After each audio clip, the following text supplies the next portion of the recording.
It's interesting how sophisticated research in human behavior has validated much of what has been taught over the ages. Dr. Latham speaks now relative to the long-term effects of the old saying, "As the twig is bent."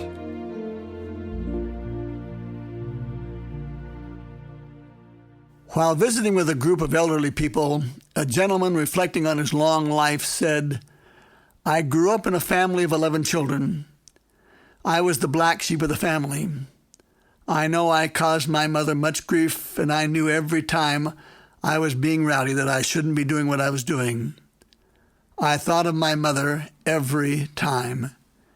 Then I met a lovely young girl, and she told me it was time for me to straighten out my life and grow up. I knew she was right, for my mother had taught me. So I did.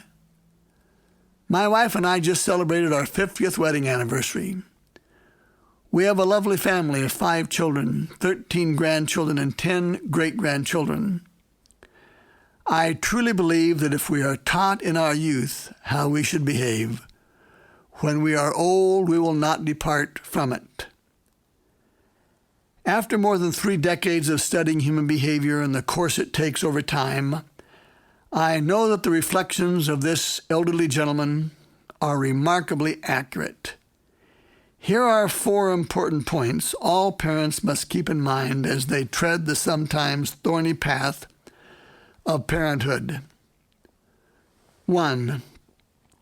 Teach your children from the day of their birth what you expect of them. Then live accordingly. Words from the mouths of hypocrites are hollow, dull, unconvincing, and confusing. 2, remain hopeful even when children depart from the values they have been taught. All children at one time or another in their lives slip away from the value system to taste the forbidden fruit. You did it and I did it. Don't confuse a clear conscience with a bad memory.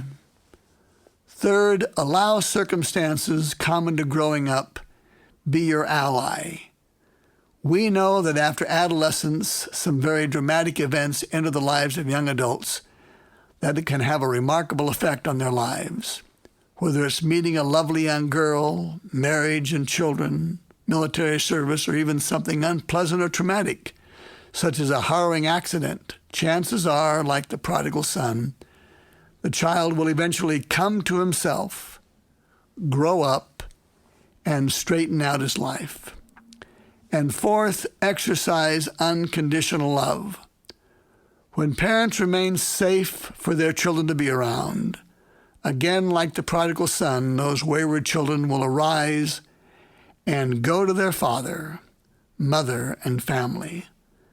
The teachings of their youth and the values held dearly and practiced continually and consistently by their parents will reemerge and will soon be adopted by those very errant children.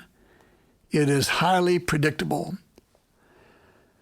My observations over the years have revealed that when these 4 conditions are met, nearly 95% of wayward children will arise and return to their families and the values of their families. It will take time, and some will not return, but most will. When dealing with human behavior, we are always playing the odds. Our job as parents is to do those things which, in the long run, put the odds in our favor. In the Old Testament book of Proverbs, we are taught, quote, "Train up a child in the way he should go, and when he is old, he will not depart from it." For the most part, that is certainly true. But in his youth, he will sure depart from it. You can count on that one. As our youngest daughter is fond of reminding us, however, the acorn doesn't fall far from the tree.